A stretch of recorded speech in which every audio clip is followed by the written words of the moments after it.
Microsoft has strings as a program to extract the text content of an application.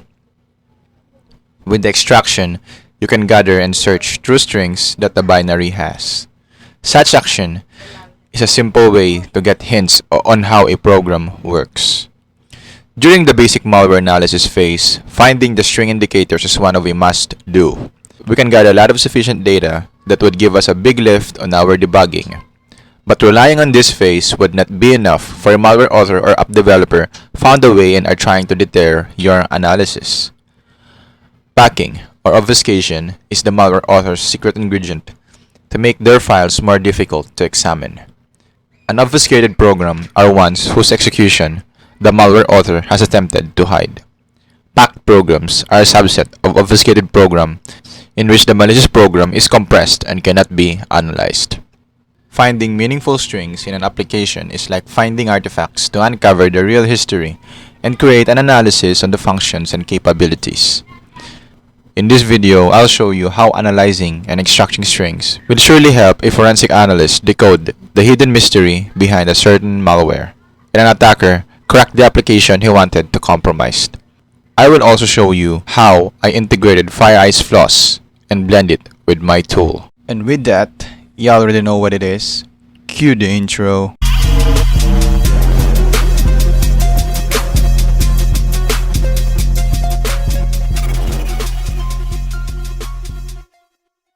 Now showing you again our interface for our tool.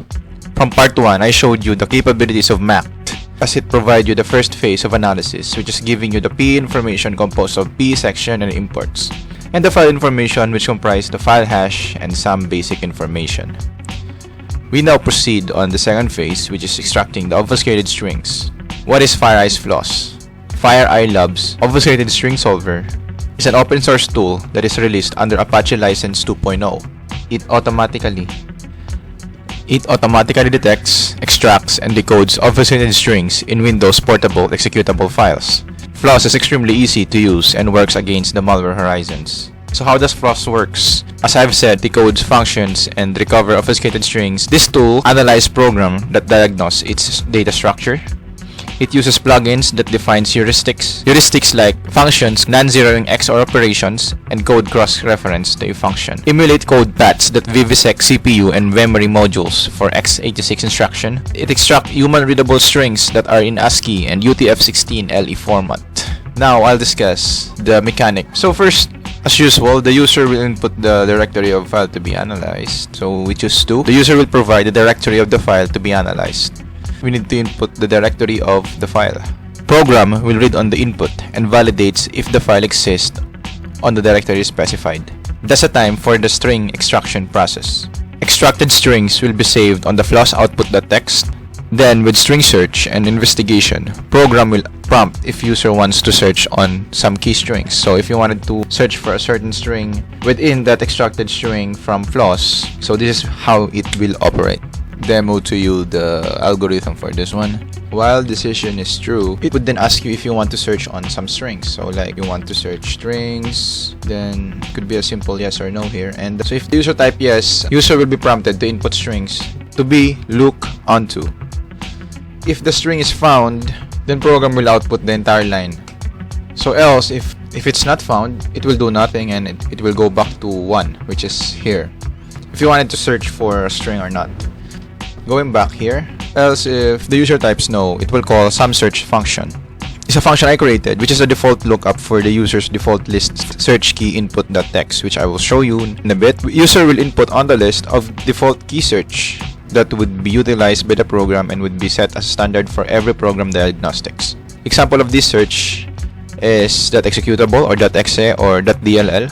That would mean a certain program executable or DLL has been set to launch. So this is the search key underscore input.txt.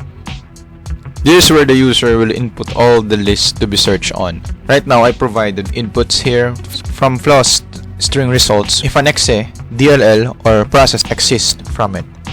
And by that we'll know what executable, DLL, and process is run from that malware or program. Let's go and run this program. Let's say this spy.exe here. What information our tool can give us? Process has been executed. I think we're done. output file is already modified. That only means that the floss output is already done.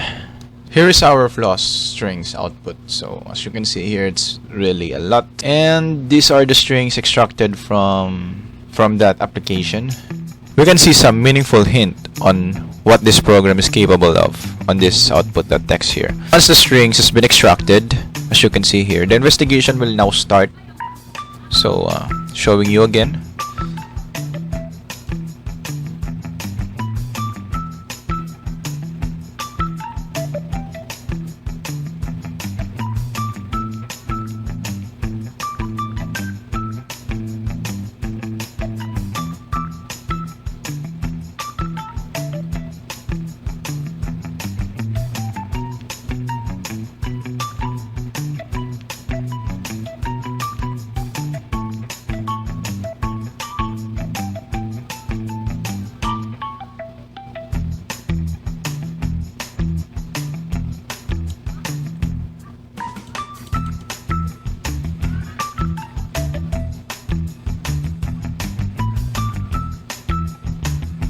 So as you can see here, we have BS Builder here.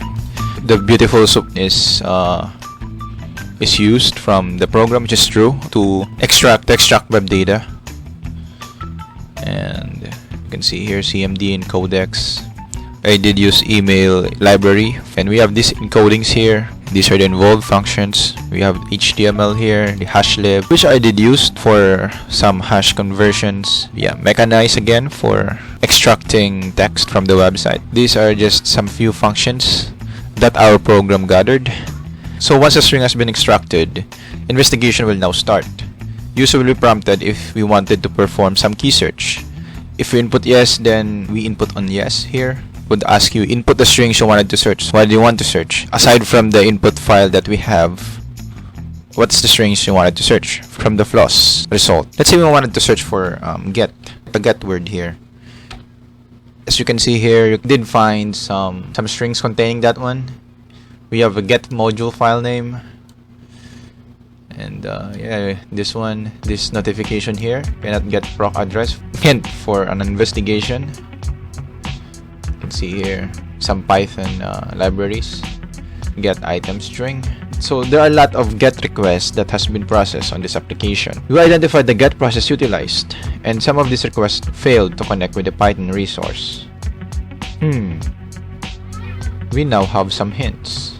Then we check the keyword run and see if we can find some executables and processes run by this application. So we type run. Then we have this. Then we get some meaningful results here.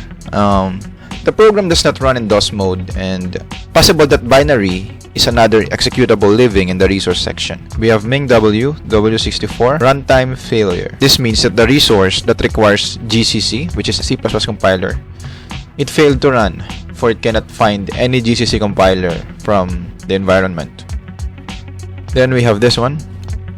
Unit test runner. This is obviously a function present in a library. So let's check for another strings. Let's say so let's check if there's some created process by searching for the keyword create.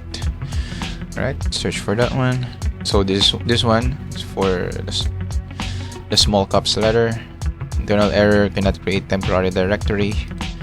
So okay, that's one output of our program. Search for another one. This time we'll make it a capital letter.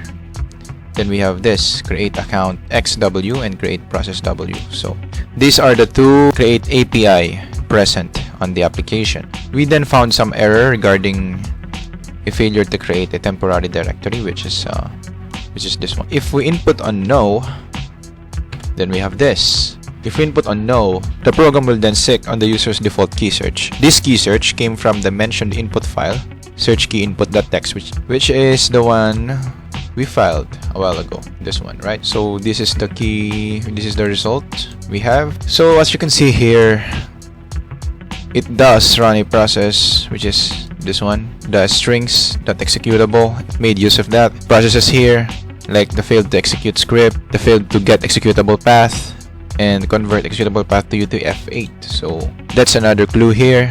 And some run execution time. And with that DLL results here will surely help us what DLLs are run on this program, leading us to what functionality this program has. So for example, we have this libjcg-16.dll here, which is part of the GNU compiler for the Java programming language, otherwise known as GCJ. GCJ allows Java programs to be compiled into native window executables. Then we have kernel32.dll that contains some memory manipulation. This only means that our program is capable of some memory manipulation. And msvcrt.dll, which means that the program made use of C standard library for Visual C++ compiler. This one, ws232.dll, which means it made use of some network functionalities. We can also see here some indication this program is run through Python 2.7 here. Thus we have Python bpython2 27.dll and Python 27.dll.